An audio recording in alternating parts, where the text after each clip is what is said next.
Most belief systems tell us this life is just the beginning, that the real story starts after death, that what we do here only matters because of what comes next. But what if there is no next? What if this, right now, is all we ever get?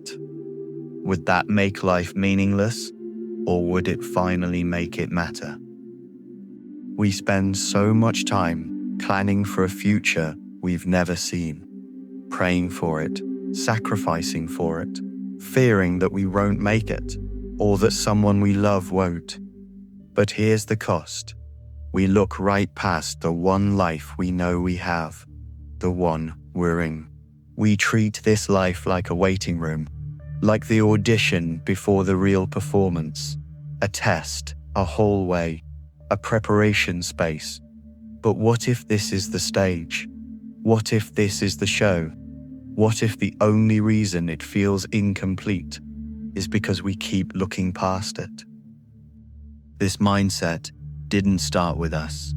It was passed down by generations who suffered, who needed hope, who needed to believe their pain wasn't pointless. So they taught us to value endurance over presence, taught that suffering has meaning only if it earns us something later, that joy here is fine, but the real joy comes after. So we delay peace, we delay forgiveness, we delay living, because we think the good part hasn't started yet. We wait for a better world instead of trying to make one. But who told us that? And why were we so quick to believe it? Look around. You're breathing. You're thinking. You're here.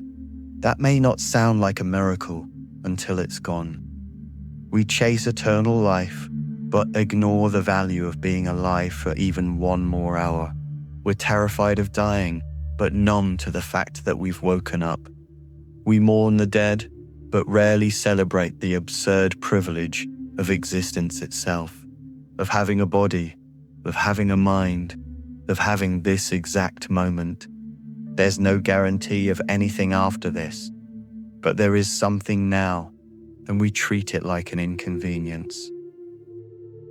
We think life only has meaning if it leads somewhere, like it needs a final exam, a reward, a judgment, a finish line. But does a sunset need a sequel to be beautiful? Does music need a destination to move you? Does laughter need to be justified?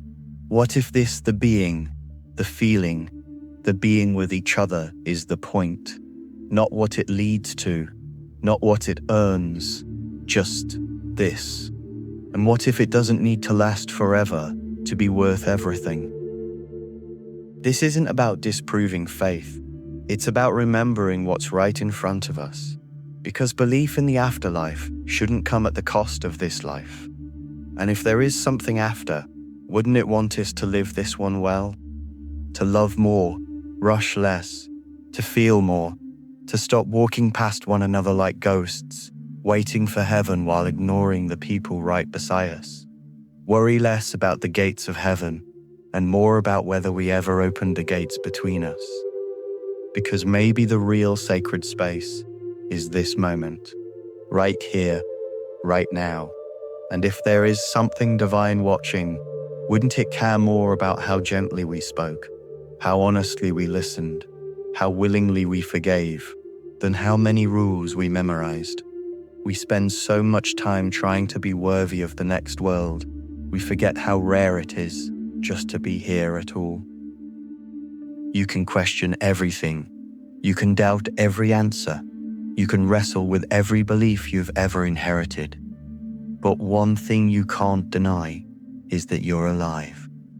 Right now, that this breath is yours, that this moment is happening, that someone, somewhere, might need your presence more than your perfection, that the way you show up fully might be the only miracle they'll ever witness.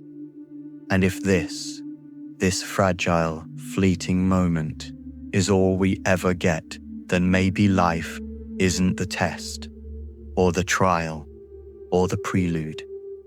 Maybe life is the reward. and living it fully is the only answer you'll ever need. Not someday, not later, now.